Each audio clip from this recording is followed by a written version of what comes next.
Selamat malam, Pak Johan. Selamat malam, saudara-saudara di Surabaya yang saya kasihi. Malam, Pak. Untuk kesempatan boleh sharing pada malam hari ini. Sudah mendengarkan suara saya dengan baik? Ya, Pak. Jelas, Jelas, Pak. Pak. Jelas, Pak. Oke. Saya coba share screen.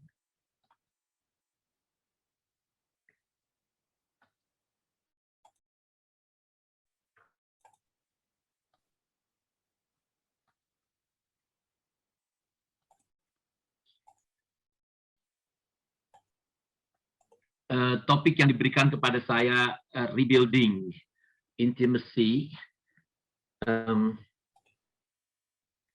Ketika saya merenungkan bagian ini khususnya di dalam masa COVID ini 1 tahun terakhir, hampir lebih dari 1 tahun, saya dengan istri banyak mendampingi pasangan di dalam pergumulan mereka dalam menghadapi situasi ini. Yang memang mereka sudah punya masalah sebelum adanya COVID, dan dengan adanya COVID tentunya dipertajam dan benturan terjadi di tengah-tengah keluarga, dan yang sampai saat ini mungkin mereka bisa menghindar, tetapi akhirnya mereka harus menghadapinya. Lepas dari segala masalah yang konflik, apakah itu mengenai hal keuangan, pekerjaan, kesulitan untuk bisa berkomunikasi. Pertanyaan kami seringkali kepada pasangan yang utama adalah bagaimana relasi satu demi satu dengan Tuhannya.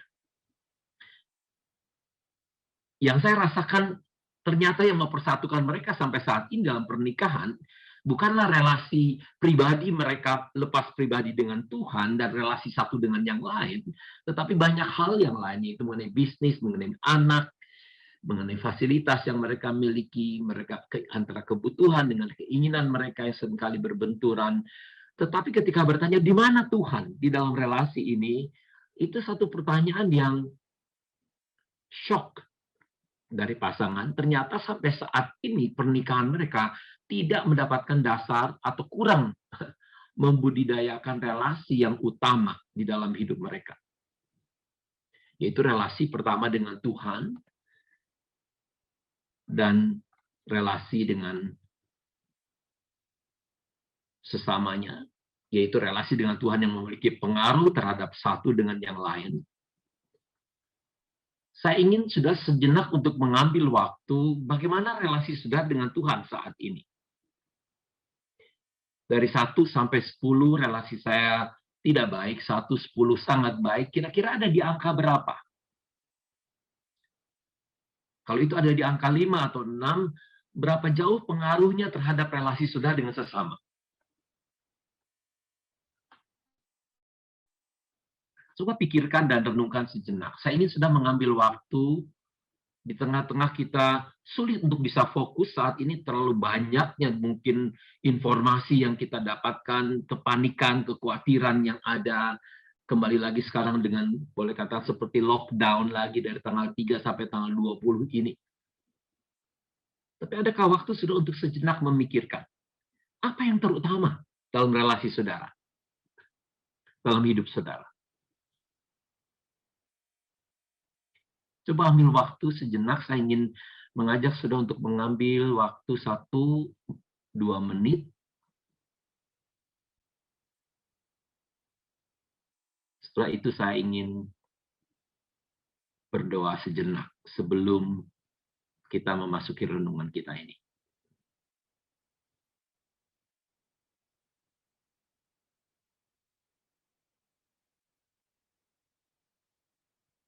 Tenangkan hati saudara, pikiran saudara. Coba fokuskan dengan relasi saudara dengan Tuhan. Dan apa pengaruhnya relasi itu terhadap diri saudara sendiri dan terhadap orang-orang di sekitar saudara.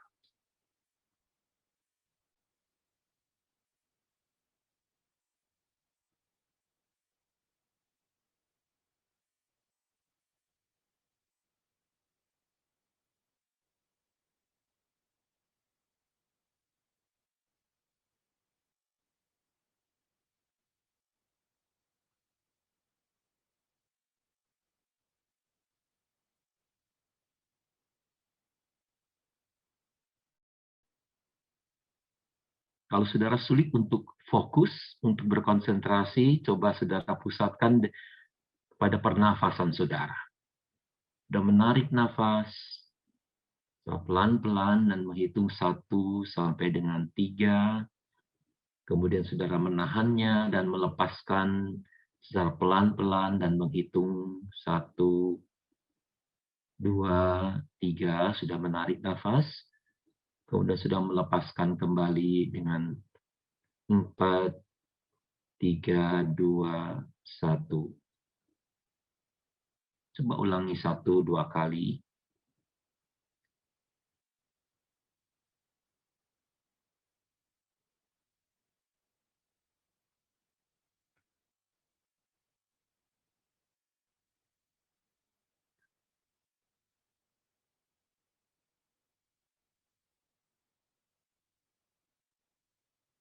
Seperti udara yang kami hirup ini ya Tuhan, begitu lebih dekatnya Engkau dengan kami.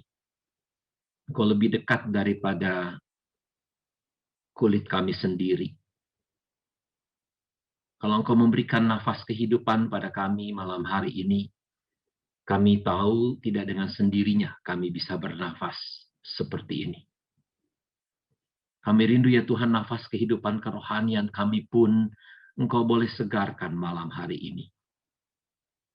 Di tengah mungkin kami tidak merasakan kehadiran-Mu, di tengah kami hilang kegairahan akan Engkau, di tengah kami kehilangan perasaan akan Engkau, di tengah kehilangan kami akan bisa memusatkan diri kami kepada Engkau, bahwa Engkau yang terutama di dalam hidup kami ini, yang akan mempengaruhi kehidupan kami dalam keluarga maupun kebersamaan kami.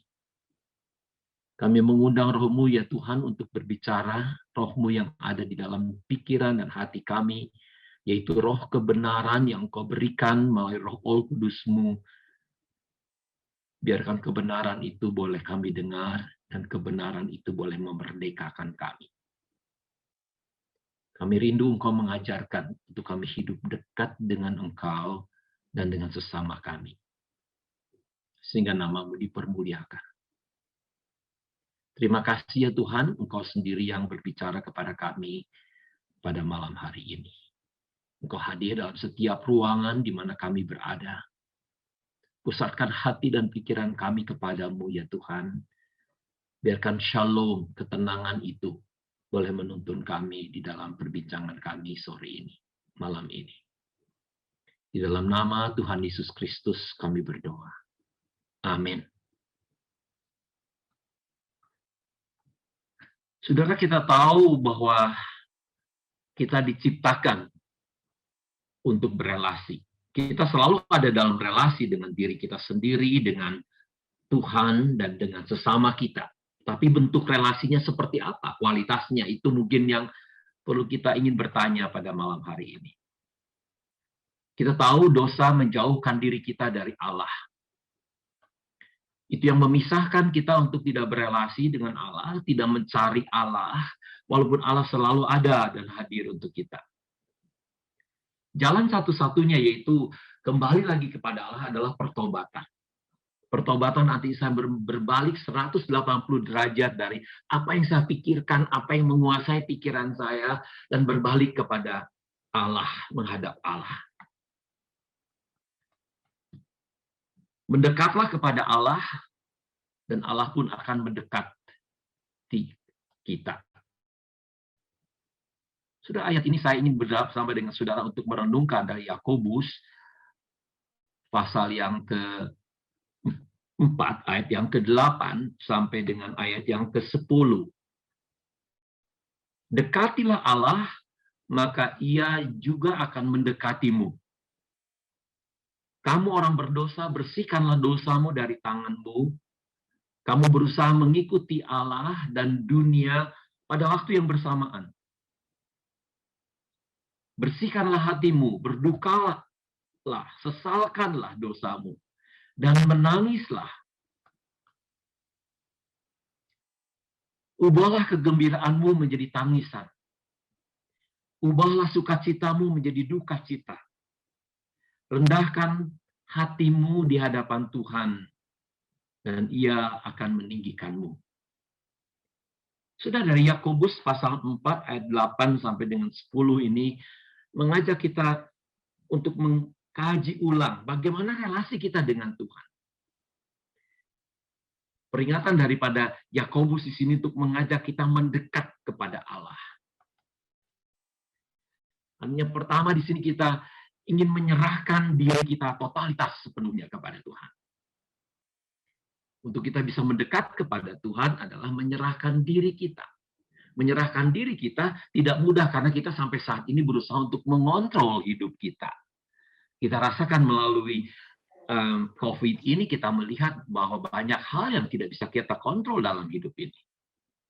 Walaupun kita tahu Tuhan mengontrol, mengawasi semuanya. Penyerahan kita kepada Tuhan akan menolong kita untuk memiliki perspektif dalam menghadapi kehidupan ini. Dikatakan kedua, melawan iblis. Iblis saya maksudkan di sini kuasa yang kita tidak nampak, tetapi itu memberikan justru yang ingin memecah belahkan relasi kita dengan Tuhan. Karena iblis adalah bapa dari kebohongan yang bisa mengkecoh kita. Kita memiliki pikiran yang baik, kebenaran kita tahu, tetapi kita tetap ingin melakukan dan melawan kebenaran tadi, bahkan kita hidup dalam kebohongan. Kalau kita melihat dalam Yakobus pasal 4, di situ adalah relasi kita dengan dunia ini, sahabatan dengan dunia ini. Paulus di sini atau Yakobus mengatakan di sini hati kita mendua. Ya. Satu, hidup ingin dengan Tuhan, meminta kepada Tuhan kalau sudah membaca dalam ayat yang ketiga dan keempat, tetapi hidup kita dipenuhi dengan hawa nafsu untuk memuaskan keinginan kita. Nah, iblis memakai akan hal ini sehingga itu yang membuat kita terkecoh. Sudah salah satu kekecewaan kita dalam menghadapi situasi COVID ini, karena kita selalu memiliki impian bahwa hidup ini akan tambah lama lebih baik, akan lebih makmur. Semua yang saya inginkan saya bisa dapatkan asal saya mau juga berusaha. Ternyata dengan segala usaha kita saat ini semua sepertinya di stop. Jadi diizinkan atau sedikit diperingati untuk kita mengambil sabat sebetulnya dalam hidup ini. Untuk memilah mana sebetulnya yang signifikan dalam hidup kita, yang terutama dalam hidup ini daripada yang penting di dalam hidup ini. Banyak hal yang penting yang kita perlukan, tetapi mungkin tidak yang terutama untuk hidup ini. Sudah bagaimana kita bisa mendekat kepada Tuhan dengan memulihkan, yaitu mengakui dosa kita.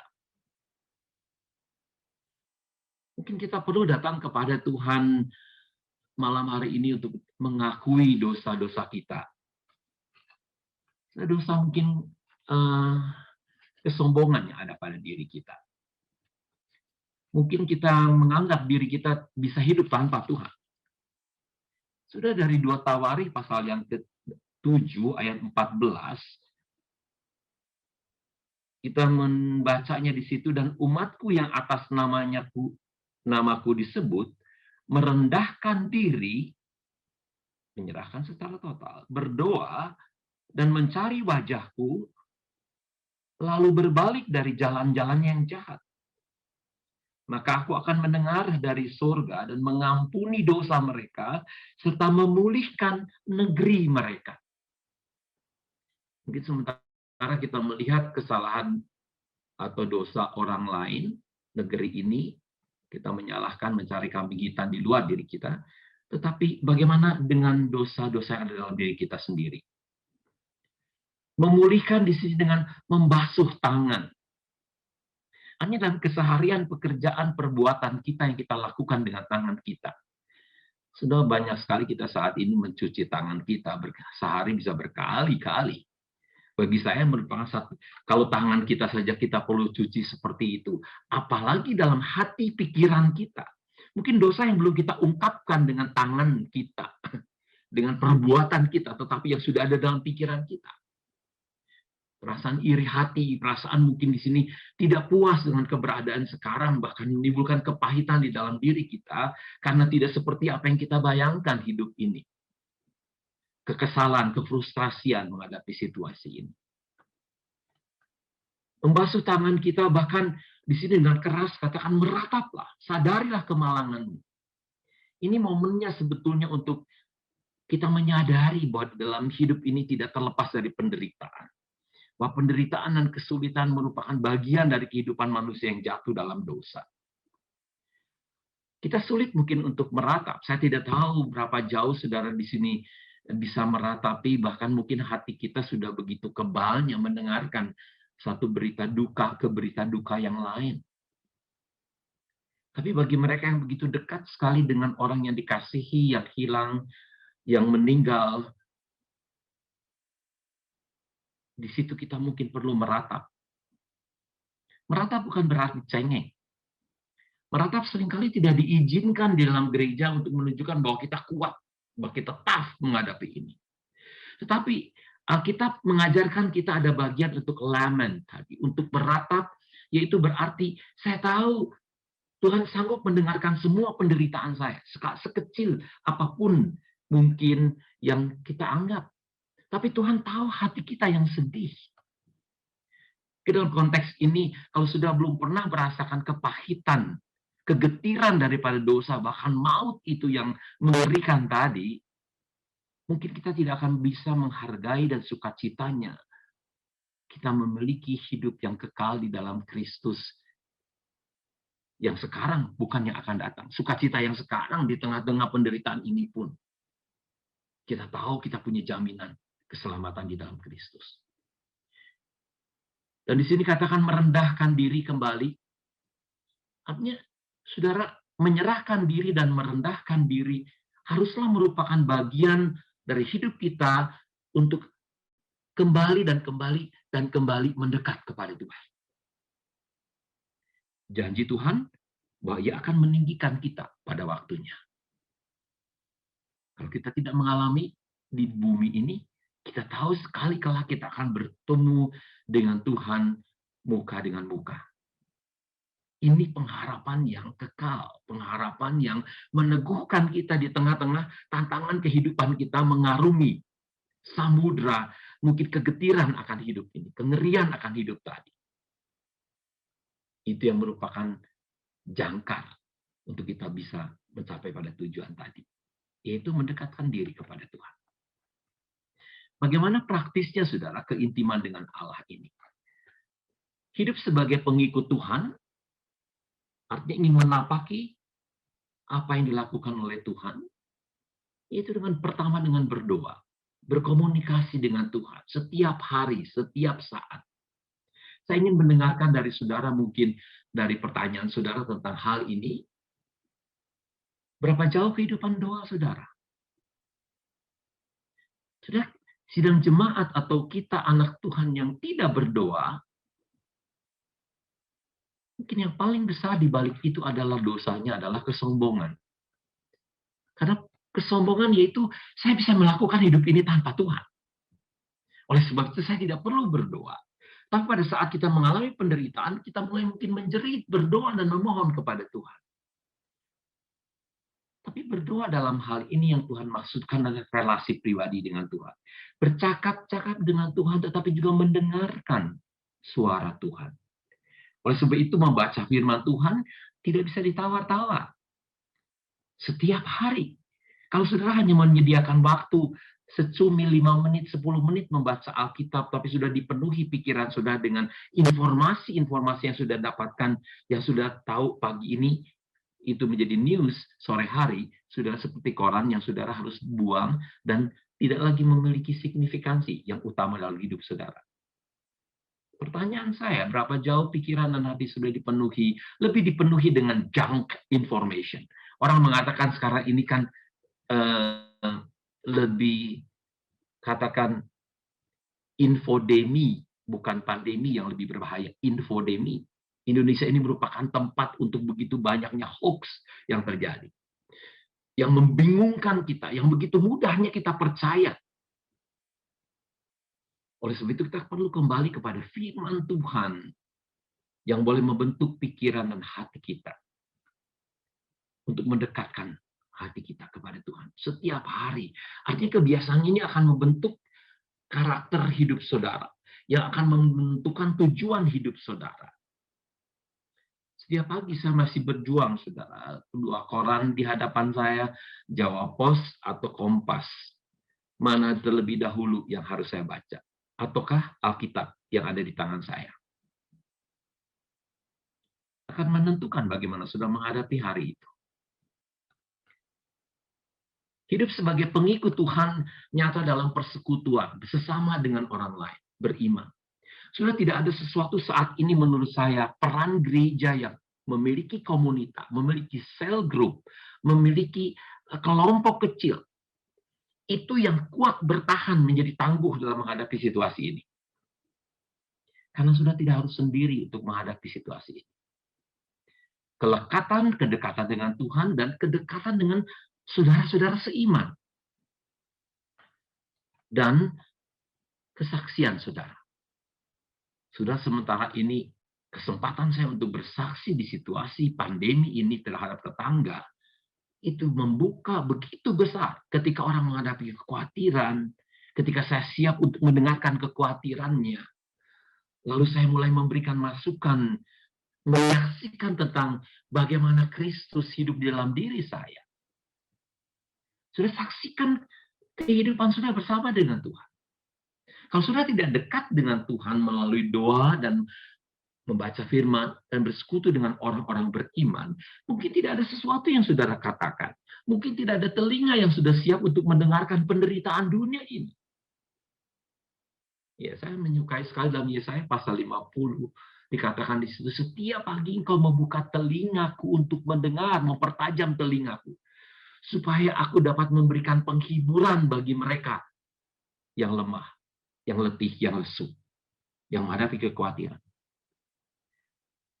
Saudara, untuk kita dekat kepada Tuhan, tidak bisa ditawar-tawar. Bagaimana relasi saudara dengan melalui doa saudara, melalui membaca firman, melalui persekutuan, melalui kesaksian hidup saudara. Sudah kalau saudara sendiri tidak diisi oleh kebenaran firman Tuhan, sudah tidak dekat dengan Tuhan, saudara pun tidak memiliki untuk sesuatu yang sudah bisa saksikan kepada mereka. Apakah sudah ikut juga bersama-sama mengeluh dengan kesulitan yang ada saat ini? Atau saudara bisa justru memancarkan pengharapan tadi, damai sejahtera tadi bersama dengan Tuhan. Nah, saya ingin memasuki bagian yang konkret dalam hal ini mengenai membangun keintiman tadi. Membangun keintiman bagi saya di sini saya akan membagi dua bagian. Yang pertama adalah persahabatan saya di dalam kelompok, di dalam persekutuan. Artinya relasi sesama orang Kristen yang membagi kehidupan rohani yang nyata dalam keseharian, kegagalan, keberhasilan, suka dan duka. Saat ini perlu sekali kita tempat di mana kita boleh mungkin mengeluh bersama-sama, tetapi juga boleh mendapatkan penghiburan dan kekuatan bersama-sama. Sudah relasi yang di mana kita bisa mempraktekkan akuntabilitas. Artinya saya boleh apa adanya menjadi otentik, menjadi diri saya. Mungkin saat ini saya sulit menghadapi situasi ini. Menakutkan bagi saya. Tetapi saya tahu ada seorang di sini yang bersama dengan saya mendengarkan dan mendoakan saya. Di mana justru dalam situasi seperti ini saya bisa bertumbuh. Bukan saya luluh, runtuh, tetapi menjadi tangguh. Saya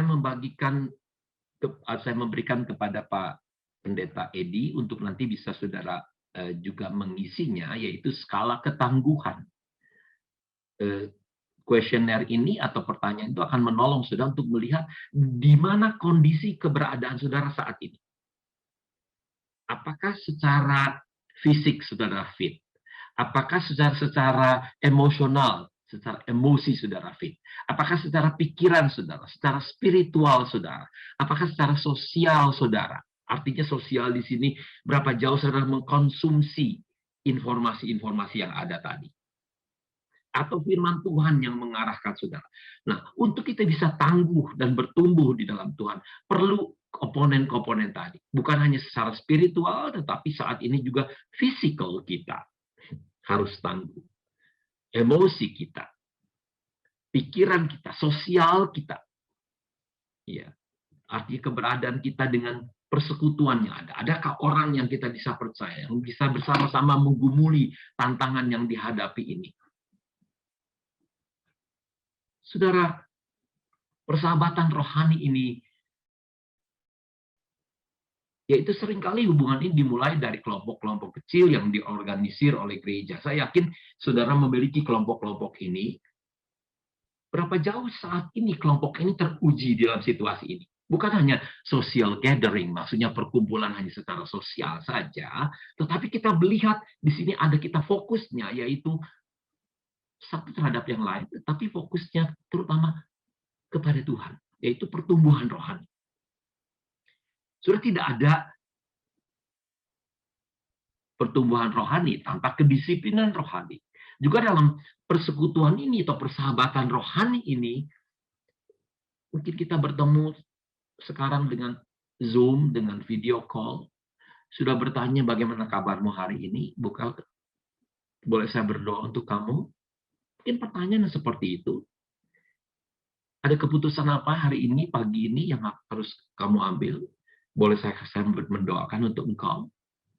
Mungkin ada pergumulan saat ini menghadapi situasi COVID tadi, dengan orang sedang mencari ruang di mana mereka ingin pergi atau harus masuk ke rumah sakit, mencari obat. Sudah adakah tempat seperti itu?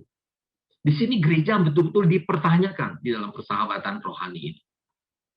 Saya tidak tahu berapa tahun sudah mengikut Tuhan, apakah di gereja ini saudara berakar, salah satunya dengan saudara memiliki sahabat rohani ini. Nanti kita akan kembali pada bagian ini.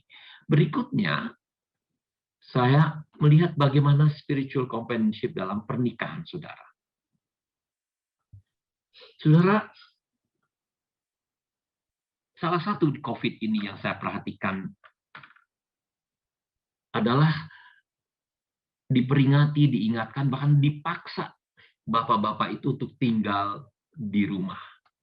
Tidak banyak sekarang yang harus bekerja work from home, kita bekerja di rumah. Bukankah mengingatkan kita pada desain atau rancangan pernikahan semula sebetulnya, bahwa peran kita sebagai laki-laki bukanlah pertama mencari jadi breadwinner, untuk mencari nafkah kehidupan tadi,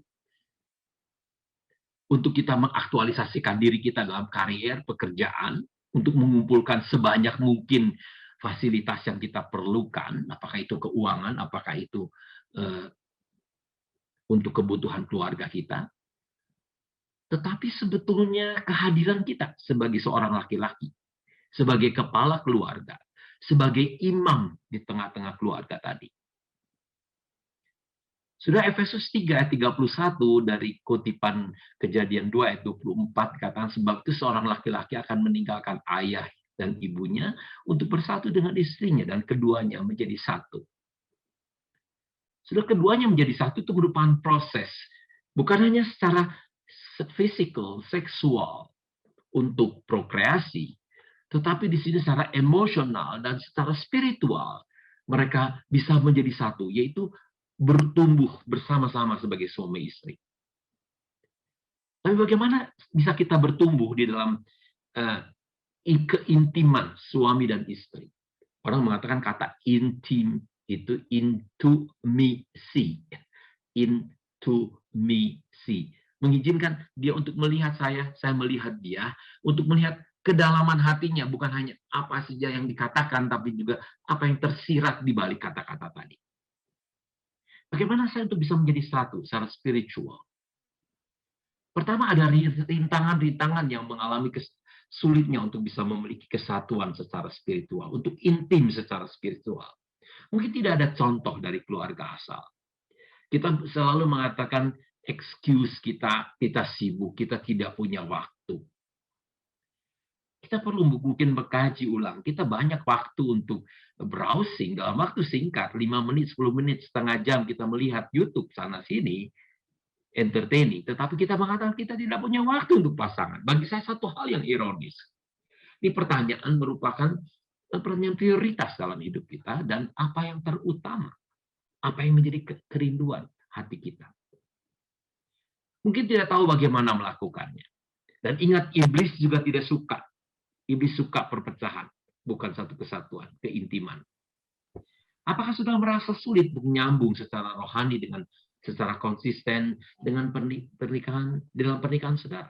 Mungkin saya ingin men-challenge saudara pada saat malam hari itu, khususnya semasa COVID ini, bagaimana sudah menghadapi tantangan, kesulitan yang dihadapi saat ini. Sudah membutuhkan betul-betul sahabat rohani tadi, juga dalam pernikahan tadi. Bagaimana kita bisa mulai menuju kepada keintiman rohani seperti yang Allah rancangkan untuk pernikahan kita. Sudah seringkali melihat segitiga tadi. Seringkali kita mengatakan kalau kita masing-masing dekat kepada Tuhan, maka otomatis kita akan dekat satu dengan yang lain. Ternyata tidak seperti itu. Tapi masing-masing dekat kepada Tuhan itu merupakan sesuatu yang tidak bisa ditawar-tawar. Tapi bagaimana kita bisa membangun hubungan sebagai suami dan istri? Nah, ini perlu kita mungkin pikirkan. Nah, saya ingin memberikan masukan untuk pada saudara pada malam hari ini. Pertama, untuk membagi kehidupan rohani, saudara masing-masing perlu ada relasi dengan Tuhan. Jadi masing-masing suami dan istri harus memiliki waktu bersama dengan Tuhan sendiri. Tapi bagaimana saudara bisa membagikan pengalaman saudara dengan Tuhan? Dengan sendiri tadi. Mungkin pergumulan, berkat, pertolongan yang saudara alami.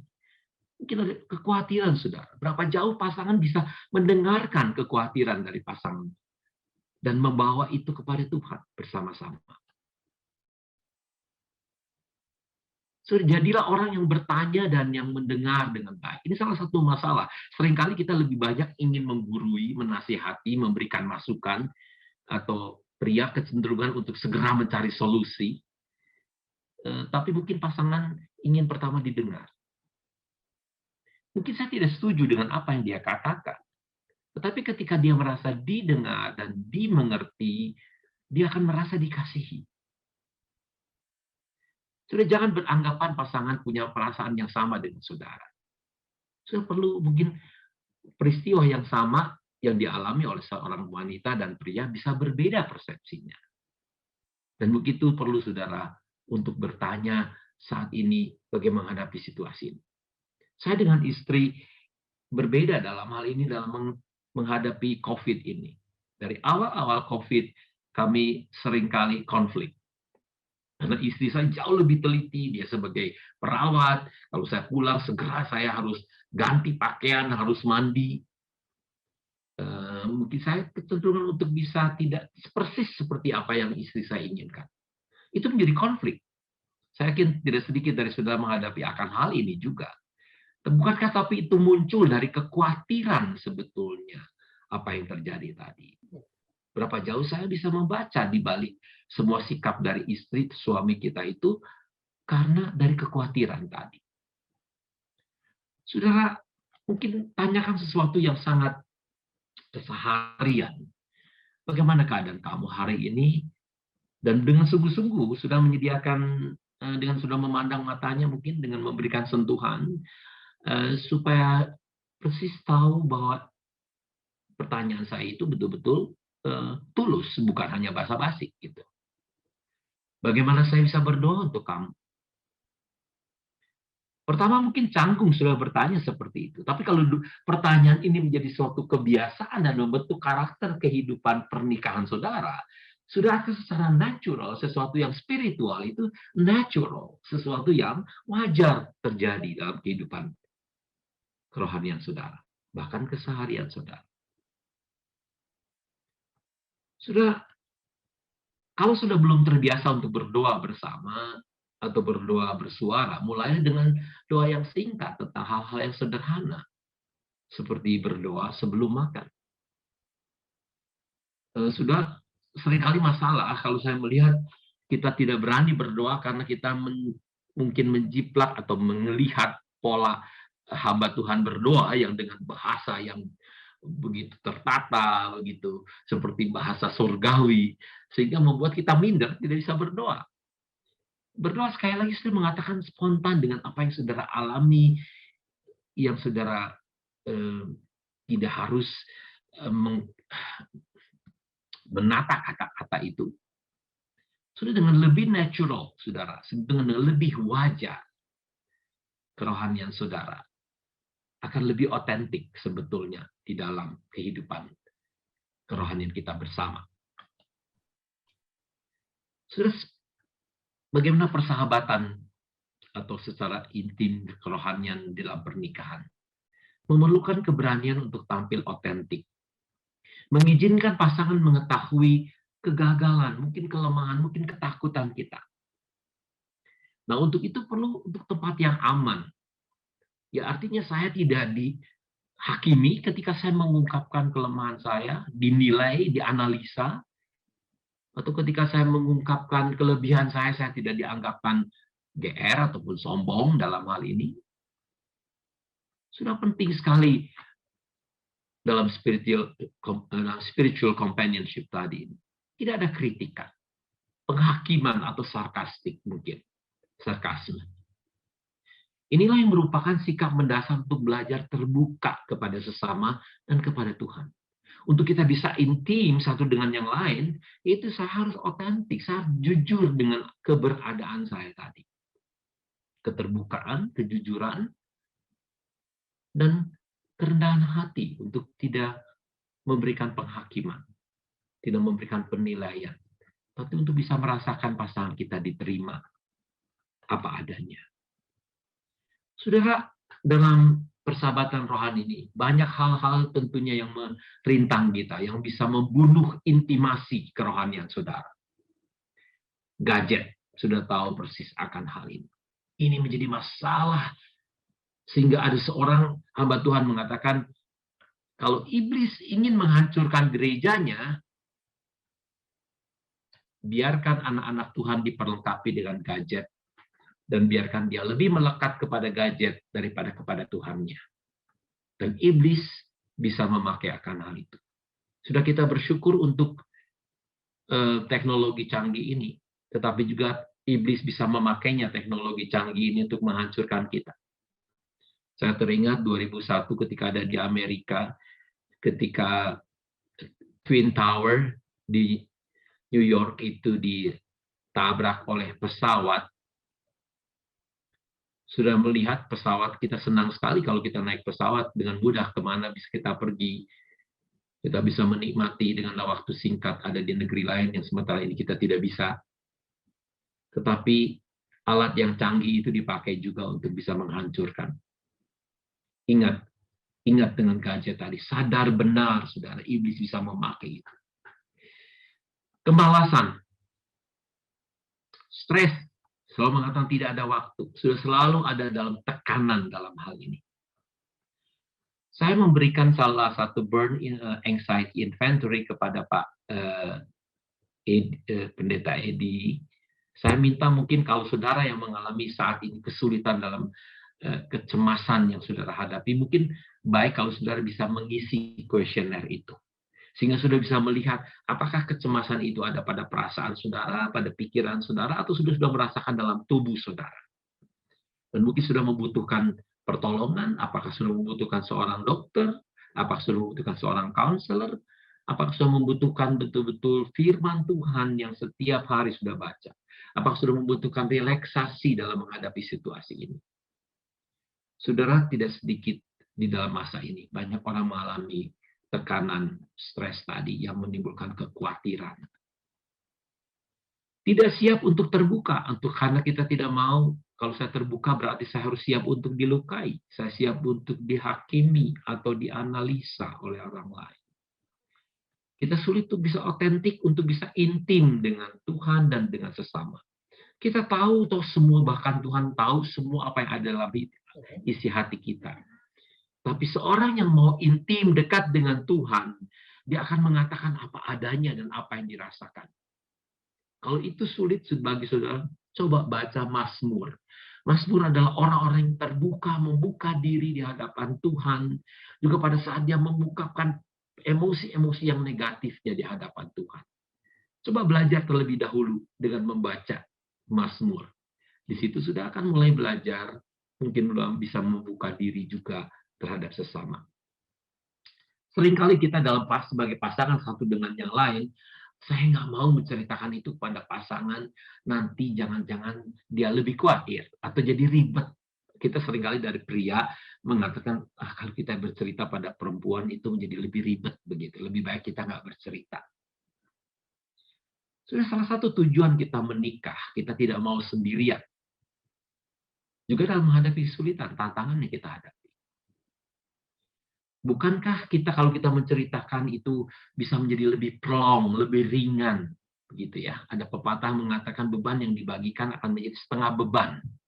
Sukacita yang dibagikan akan menjadi sukacita yang berlipat ganda. Kita bukan hanya membagikan beban ataupun kekhawatiran kita hanya kepada pasangan, tapi kita bersama-sama membicarakannya itu kepada Tuhan. Dan inilah yang bagi saya menjadi pengharapan yang kuat bagi kita. Jadi pilihlah sesuatu untuk dilakukan bersama. Buatlah satu rencana yang nyaman untuk saudara berdua, bagaimana saudara akan mencari Tuhan bersama, dan mulailah. Nah ini penting saudara, persahabatan rohani kita bisa intim dengan pasangan kita secara spiritual, secara emosional, lebih dari sekedar membaca Alkitab dan berdoa bersama.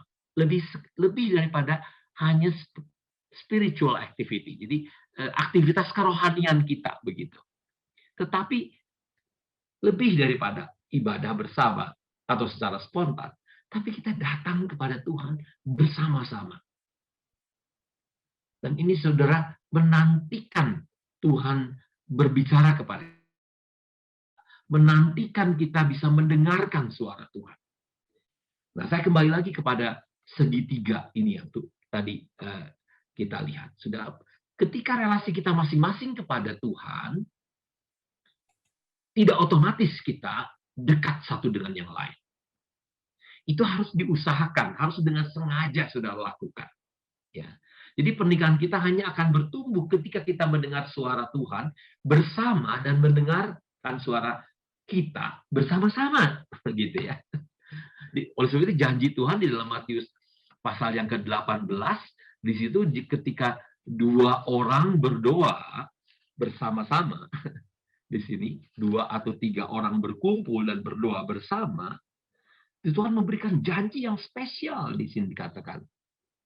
Jika 2 orang daripadamu di dunia ini sepakat meminta apapun juga, permintaan mereka itu akan dikabulkan oleh Bapakku yang di surga. Sebab di mana 2 atau 3 orang berkumpul dalam namaku, di situ aku ada di tengah-tengah mereka. Bukan berarti kalau berdoa masing-masing Tuhan tidak mendengar kita. Tapi ada janji khusus dari Matius 18 ini, kalau 2 orang ini sepakat dalam waktu bersamaan. Dikatakan dalam bahasa aslinya simfoneo atau simfona, yaitu simfoni, seperti 2 suara yang dijadikan satu, sinergik tadi suara. Atau kesepakatan bisa diterjemahkan tadi. Jadi kalau 2 orang berdoa sepakat untuk satu hal, Tuhan akan mengabulkannya. Saudara, saya ingin betul-betul saudara bisa bertanya dan mengatakan, Tuhan ini janjimu. Juga pada malam hari ini, saudara, saya tidak tahu di tengah-tengah keluarga saudara seperti apa keadaannya.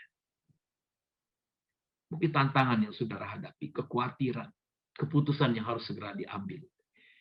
Atau mungkin sudah saat ini ingin menjual properti saudara karena kehilangan pekerjaan, sudah melihat sudah harus mengurangi dari pola kehidupan saudara yang sebelum COVID dengan sekarang untuk lebih sederhana dalam kehidupan ini mungkin. Tapi keputusannya tidak mudah mungkin saudara harus ambil. Mungkin mengenai kesehatan saudara. Sudah dikatakan janji Tuhan di sini kedua orang berkumpul, 2 atau 3 orang dalam nama Tuhan. Artinya menghadirkan Tuhan, mengizinkan kuasa Tuhan untuk hadir di tengah-tengahnya. Sudah saat ini saya bukan hanya mendengarkan penderitaan kesulitan orang-orang saja di dalam kehidupan keluarga. Tapi tidak sedikit mereka pun mendengarkan suara Tuhan berbicara di tengah kehidupan tantangan yang mereka hadapi. Dan Tuhan mendengar doa mereka. Mujizat demi mujizat juga terjadi. Sudah bertekunlah dan bersabarlah. Poin saya yang terakhir. Menyediakan waktu dan tenaga. Sudah mungkin tidak punya waktu setengah jam. Ambil waktu 5 menit, 10 menit. Sebelum suami saudara pergi, sebentar saudara berdoa bersama, 5 menit, 2 menit.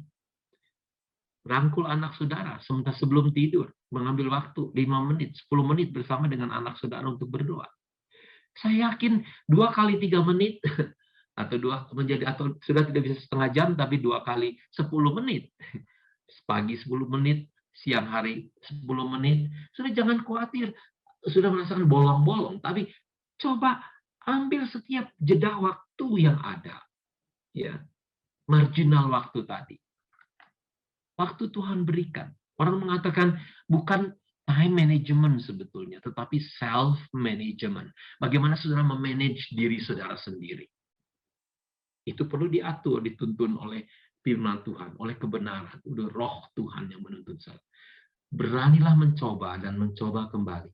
Jika saudara ingin intim dengan Tuhan, bukalah dengan doa. Bukalah hati saudara. Bukalah Alkitab saudara.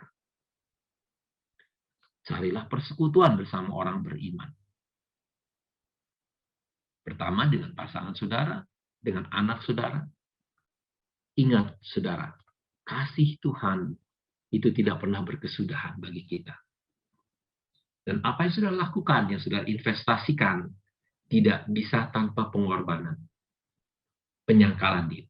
Kalau berbicara kembali lagi kepada Yakobus pasal 4, sudah bisa membaca di dalam pasal yang keempat ini, dikatakan di situ ayat yang keempat, tentang persahabatan dengan dunia ini yang melawan Allah. Hai kamu orang-orang yang tidak setia, tidakkah kamu tahu bahwa persahabatan dengan dunia adalah permusuhan dengan Allah? Jadi barang siapa hendak menjadi sahabat dunia ini, ia menjadikan dirinya musuh Allah. Sudah berapa jauh sudah bersahabat dengan dunia ini, yang ingin membuat kita lebih betah dengan di dunia ini rupanya, daripada kita betah bersama dengan Tuhan. Paulus bisa mengatakan, hidupku ini bukannya aku lagi. Tapi hidupku yang sesaat ini, aku hidup dalam iman bersama dengan Tuhan. Yang berada di dalam diri dan pikiran dan kehidupan kita. Saudara, saya rindu kedekatan saudara dengan Tuhan. Dimulai dengan saudara mungkin bertanya, mungkin persahabatan saya dengan dunia ini terlalu kental, terlalu melekat dibandingkan kedekatan saya dengan Tuhan. Tuhan inginkan melalui firman-Nya untuk Dia selalu bersekutu dengan kita. Seperti kasih setianya setiap pagi baru. Dan tak habis-habis rahmat-Nya. Selalu baru tiap pagi. Besar kesetiaan-Mu ya Tuhan. Setiap pagi saya memiliki kebiasaan untuk selain membaca firman Tuhan, saya menuliskan firman Tuhan itu di dalam buku harian saya. Di dalam buku harian saya dimulai selalu dengan kata ucapan syukur dan terima kasih. Kalau saya masih bisa bernafas, saya bisa minum kopi hangat di pagi hari. Saya bisa bangun, bisa berjalan. Tiap hari kasih setia Tuhan itu baru. Juga bagi saudara. Dengan pengharapan ini sudah saya rindukan, sudah memiliki kelekatan dengan Tuhan, kedekatan dengan Tuhan, dan kedekatan dengan sesama saudara. Saya akhiri dulu sampai di sini. Mungkin ada pertanyaan-pertanyaan, saya ingin mendengarkan itu dari saudara.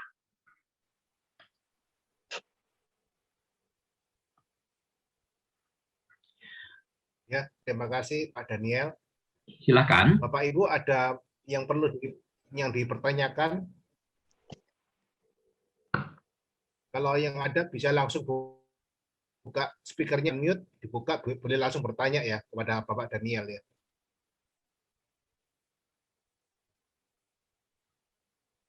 Malam Pak Daniel.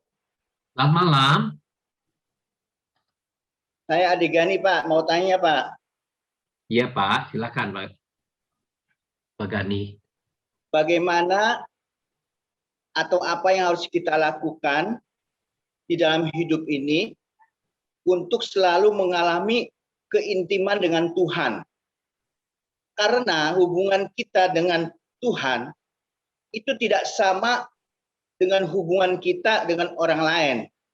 Misalnya hubungan kita sebagai suami, istri, orang tua, dan anak. Yang jadi pertanyaan itu bagaimana hubungan keintiman kita dengan Tuhan, Pak Daniel? Iya.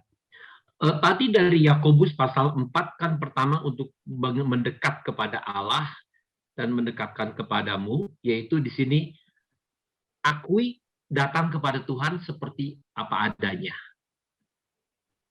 Karena Tuhan selalu menerima kita melalui pengorbanan Yesus di atas kayu salib, kasih Tuhan kepada kita itu sudah tersedia. Nah, berapa jauh saya membuka hati saya untuk menerima. Pertama, yaitu keyakinan relasi saya dengan Tuhan melalui Yesus Kristus yang adalah jalan kebenaran dan hidup tadi. Kalau saya belum mengakui, menerima Yesus sebagai juru selamat saya, di situ dikatakan, justru pada saat saya menerima Yesus sebagai juru selamat saya, Tuhan memberikan kuasa kita menjadi anak-anaknya. Yohanes pasal 1 ayat 12. Nah, ketika saya mulai melihat bahwa relasi saya dengan Tuhan itu sebagai Dia Bapa, saya sebagai anak, maka lalu saya bisa melihat, ya, bagaimana relasi ayah dan ibu anak sebetulnya. Ya, anak boleh datang kapan saja kepada bapaknya. Begitu.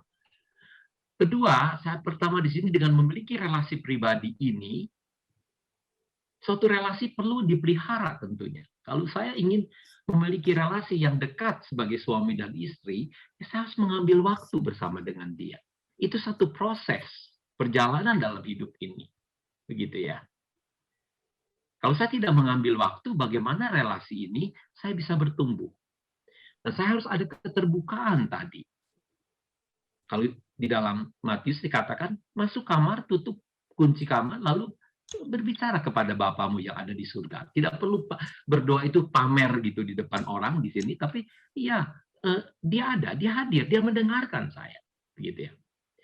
Nah, mungkin bagi saya, salah satu yang keempat ini, keempat, masalahnya di dalam setiap spiritualitas kita ini tidak terlepas dari juga kepribadian kita, Pak.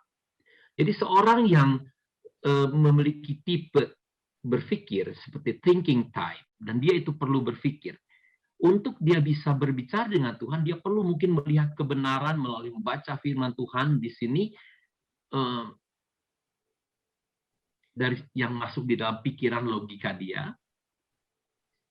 Orang ini tidak akan mudah hanya mendengarkan musik, melalui musik dia bisa dekat dengan Tuhan. Tapi dia perlu membaca buku, melihat, mengenal kebenaran ini, membuka Alkitab. Bukan berarti kita yang tipe perasa gitu ya. Nah, yang kedua tipe perasa yang feeling type tadi. Dia akan merasa dekat dengan Tuhan kalau dia dengarkan musik rohani. Gitu ya. Dia masuk ada praise and worship itu bisa ngeh gitu perasaannya tadi. Atau ada tipe yang ketiga yaitu kontemplatif tadi, orang yang seni merenung. Nah, itu kalau dia mungkin tidak bisa hanya duduk membuka Alkitab saja, tapi dia perlu keluar, dia mendengarkan suara percikan air, desauan angin, mendengarkan bunyi burung, dia merasa dekat dengan natur tadi, dia mulai merasa dekat dengan sesuatu yang ilahi, yaitu pencipta, yaitu Allah. Atau yang keempat ada tipe yang doing type. Dia harus melakukan sesuatu.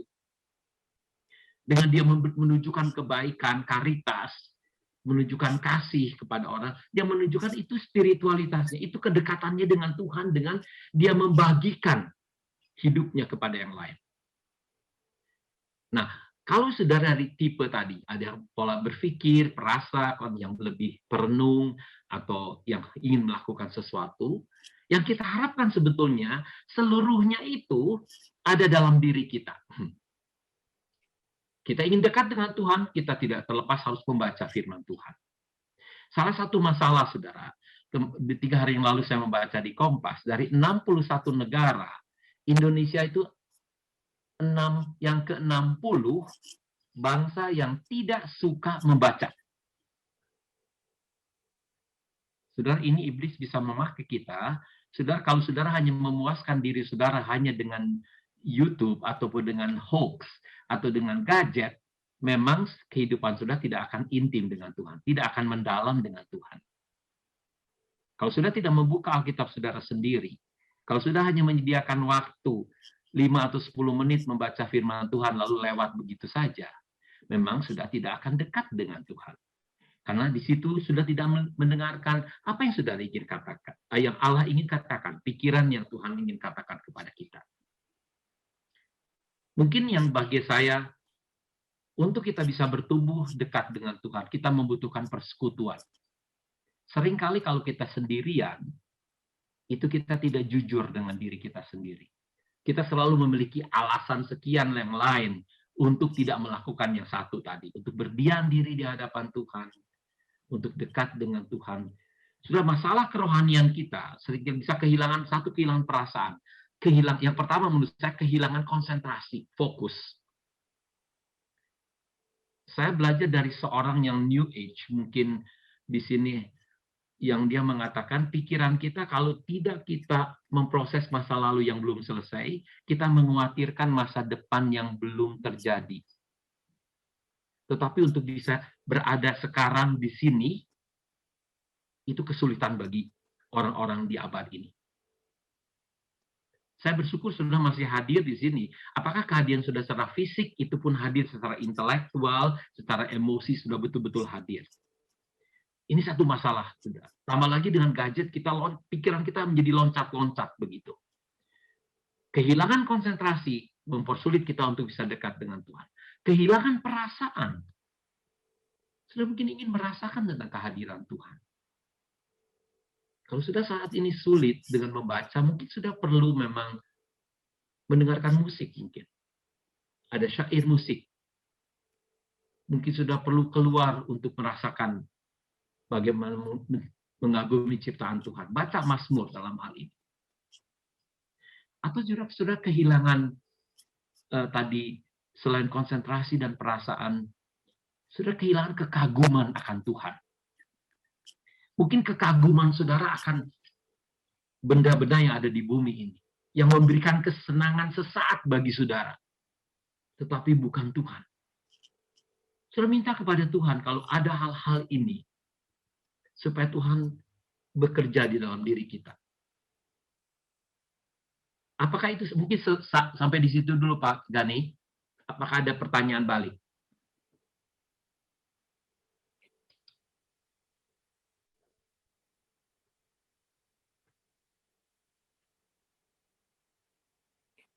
Ya, Bapak Ibu, ada lagi yang mau bertanya?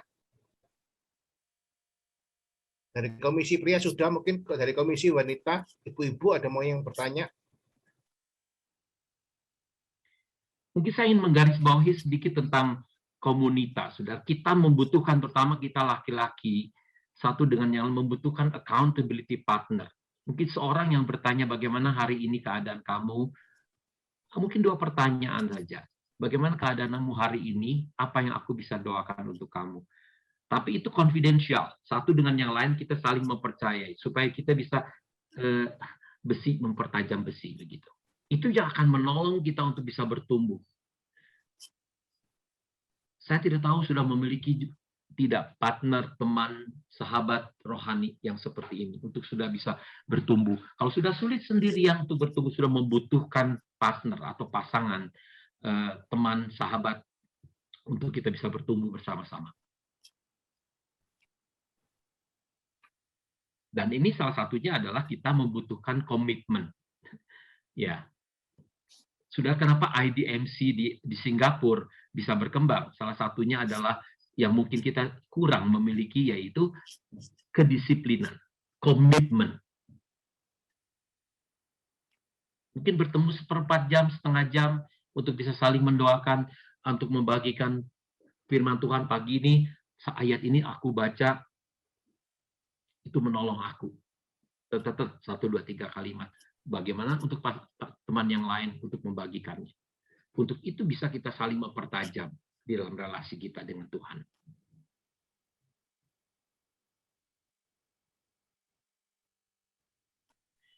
Selain itu kita membutuhkan Roh Kudus. Nah, ini seringkali kita kurang membicarakan akan hal ini. Kita membicarakan Roh Kudus itu roh kebenaran, kita ingin tahu yang menuntun kita pada kebenaran, tapi adalah roh kuasa dan roh kasih itu yang adalah dia oknum pribadi Allah, yang adalah Allah sendiri, yang kita meminta Roh Kudus untuk menuntun kita, pikiran dan hati kita.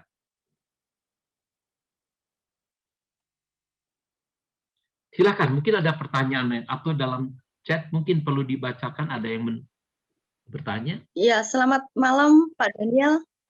Selamat malam Bu Ermin.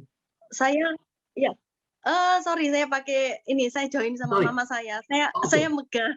Iya. Siapa namanya? Saya join sama mama. Saya Megah. Bu Mega.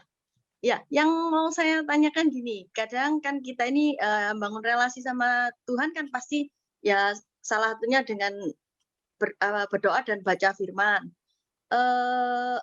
Pertanyaan saya yang pertama gini Pak, apakah kita itu setiap hari itu harus baca Alkitab itu urut, misalnya Kejadian dulu, Keluaran, Imamat gitu, lanjut sampai Wahyu. Saya pernah dengar ada pendeta yang bilang kalau kamu nggak bisa seperti itu, kamu bisa misalnya Amsal, ya udah selesaikan Amsal dulu, nanti kamu mau apa yang Matius semua dulu kayak gitu. Seperti saya itu lebih cocok yang seperti itu Pak, karena gini ya, saya kurang suka yang keteraturan mungkin Pak ya. Jadi gitu. Nah, pertanyaan yang kedua gini Pak, kadang-kadang kita kalau sampai di imamat gitu Pak ya, itu kan gimana ya, maksudnya mau jalin intimasinya sama Tuhan itu kayak kurang dapet dibanding Amsal misalnya, Mazmur misalnya, tapi itu menurut saya pribadi loh Pak ya, yang seperti itu. Maksudnya selain maksudnya pastinya kita mohon sama Tuhan, Tuhan tolong ya aku mau baca imamat, gimana caranya supaya aku lebih ngerti, lebih ini cara praktisnya kita harus gimana gitu. Itu aja pertanyaannya. Terima kasih Pak Daniel. Terima kasih untuk pertanyaan yang sangat praktis sekali.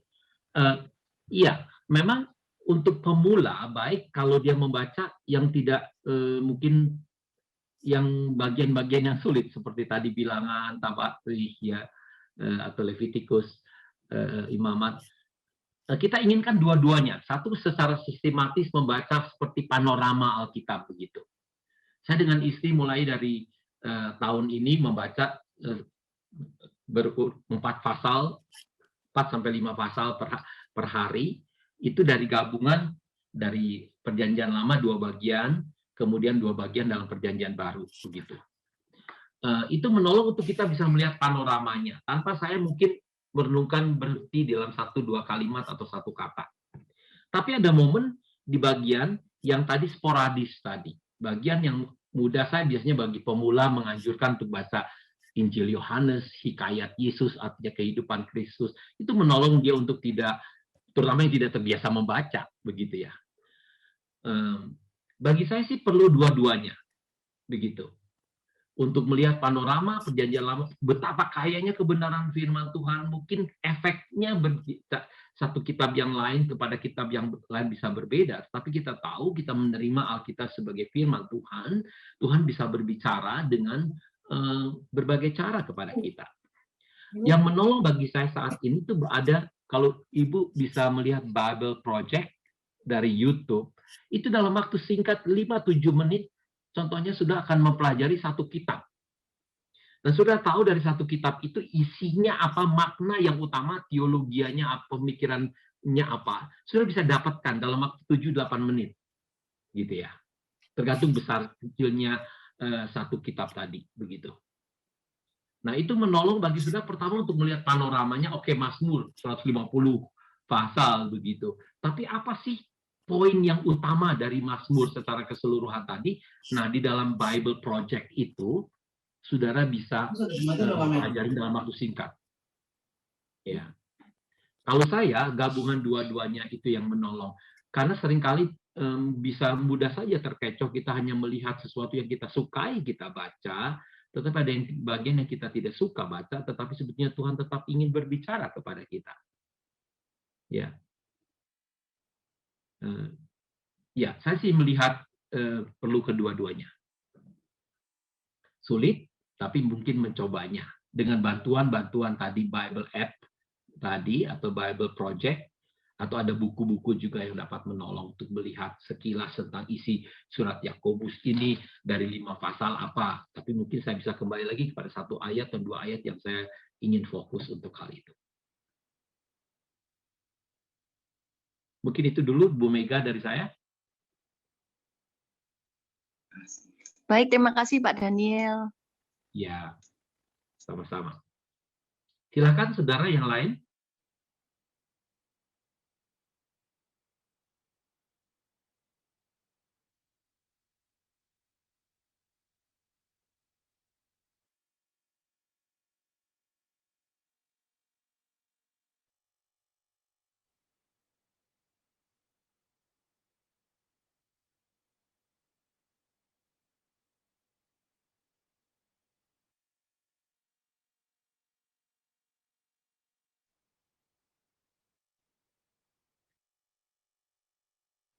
Ya, saudara, mungkin ini satu tantangan bagi kita.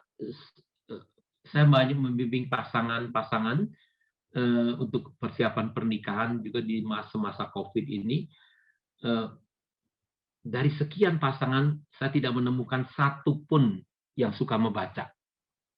Semua sekarang kita hidup dari gadget, serba instan informasi yang kita dapatkan, dan itu tidak akan mendalam. Karena semuanya sudah disingkat demikian rupa, dan itu apakah pandangan ini benar atau tidak, kita juga kalau mau membandingkan 2 atau 3 hal, sudah perlu untuk penelitian. Perlu membaca lebih banyak. Nggak bisa sudah hanya menerima satu info itu mentah-mentahan. Ya, para peneliti saat ini yang menjadi masalah bukan pandemi, tapi infodemi dikatakan istilah itu yang dipakai. Infodemi. Informasi yang merajalela tadi, yang membingungkan, lebih membingungkan kita. Dan di Indonesia ini tempatnya subur sekali infodemi tadi. Pertama, ketidakkritisan kita dalam berpikir, kemalasan kita dalam membaca, menyebabkan kita mudah sekali terkecoh dengan info-info yang diberikan. Dan ingat, apa yang kita informasi tadi itu membentuk pikiran kita, ya. Pola pikir kita, pendapat kita. Sudah pernah terjadi memforward sesuatu yang sudah kirimkan, lalu orang bertanya, apakah ini betul, bukankah ini hoax? Ternyata sudah tidak memikirkan itu dari mana sumbernya. Kalau sudah ingin dapatkan, sudah harus bertanya sumbernya dari mana, siapa yang mengatakan akan hal itu. Kalau betul-betul sudah ingin tahu akan hal itu.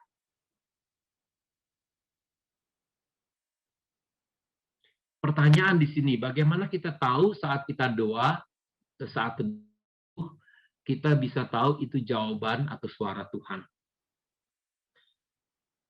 Pertama, bagi saya, tahu bahwa Roh Kudus adalah roh kebenaran. Kita membutuhkan pimpinan Roh Kudus. Alkitab tanpa Roh Kudus, kalau kita membaca, kita mungkin akan merasa kering. Tapi Roh Kudus tanpa Alkitab, kita mungkin akan dikatakan explode, blow up, gitu ya. Dalam bahasa Inggris mengatakan, Holy Scripture without Holy Spirit will blow up. Dan Holy Spirit without, atau Holy Scripture without, tanpa Holy Spirit, itu akan dry up. Kita akan menjadi kekeringan. Saudara perlu sudah mengambil waktu, mengizinkan Roh Kudus untuk berbicara, mendengarkan, mungkin datang tidak dengan agenda. Pertama, berdiam diri.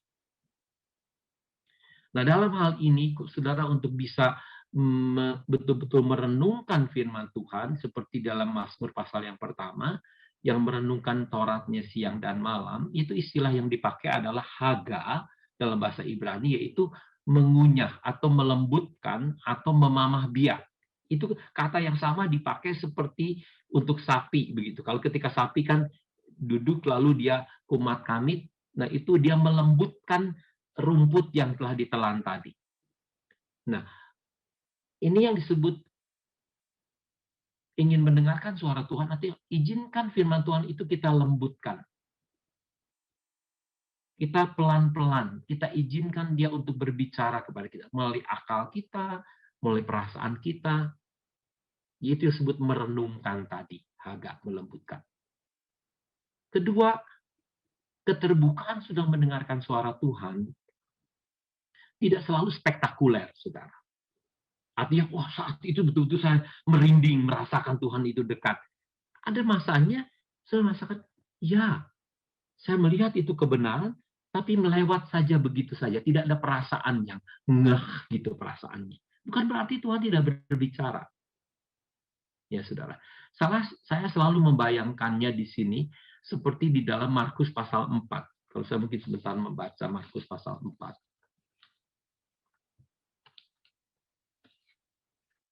Markus pasal yang keempat, di situ berbicara mengenai perumpamaan tentang benih yang tumbuh.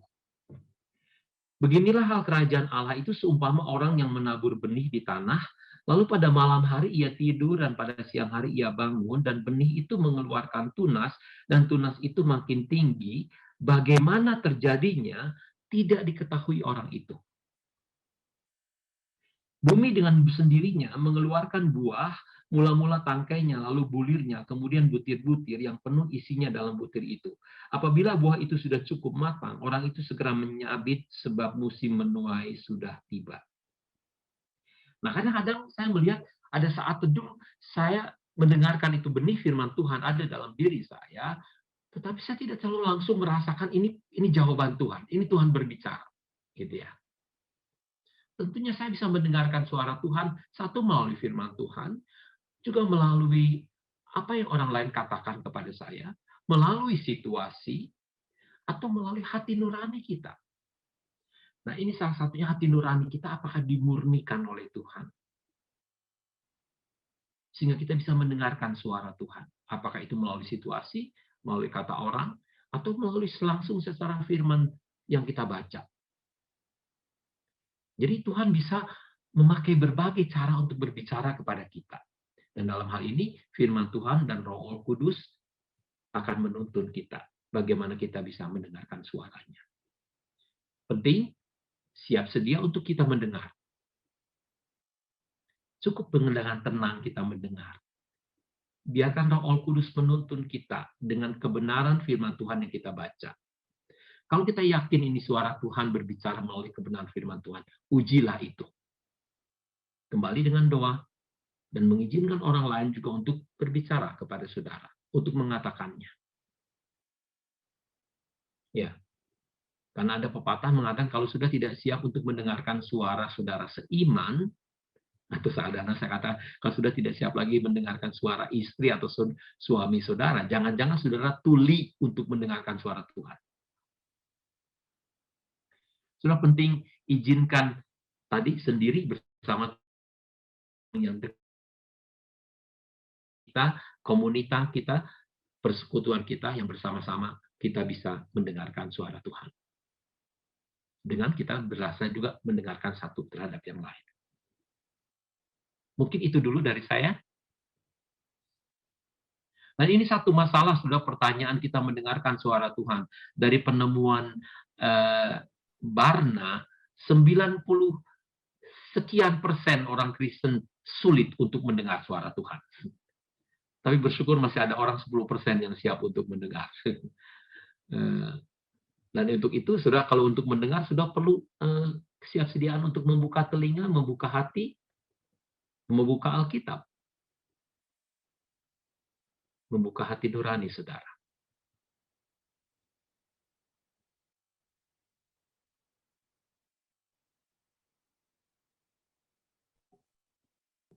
Oke, sampai di sini ya. Terima kasih Pak Daniel atas firman Tuhan, supaya kita semuanya bisa makin dikuatkan kembali, kita bisa makin intim dengan Tuhan, punya waktu bersama-sama dengan Tuhan. Saya kasihkan kepada Pak Edi, mungkin ada pengumuman Pak, sekalian doa penutup ya Pak. Baik, ya. Baik, pertama-tama kita ucapkan terima kasih kepada Pak Daniel yang sudah melayani malam hari ini, mengingatkan kita tentang pentingnya membangun intimasi dengan Tuhan, dengan sesama ya, baik sahabat dan juga khususnya pasangan. Saya harap dengan renungan malam ini kita bisa membangun intimasi yang lebih baik lagi dengan Tuhan dan sesama. Nah, khususnya dengan Tuhan, kita tahu tadi dari firman Tuhan bahwa kita harus mengambil waktu untuk berdoa, ya. Dan dalam bulan ini, seperti yang kita ketahui, kita bersama-sama sebagai Jemaat Elion Pregolan mengambil waktu, ya, untuk berdoa bersama, mulai dari tanggal 1 kemarin sampai tanggal 10 nanti, ya. Setiap jam 10 pagi dan jam 10 malam, kita ambil waktu 10 menit untuk berdoa bersama. Dengan mengingat juga begitu banyak persoalan yang sedang kita hadapi, juga sebagian jemaat saudara-saudara kita yang sakit, ya, karena terpapar COVID.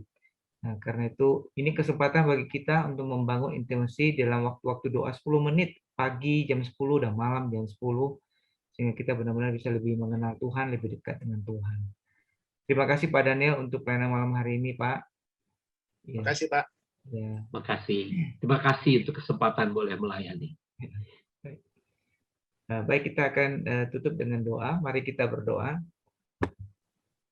Bapa di surga, kami bersyukur untuk malam hari ini. Di tengah keterbatasan, kami boleh bertemu, kami boleh bersekutu, kami boleh mendengar firman Tuhan dan menerima nasihat kebenaran firman Tuhan.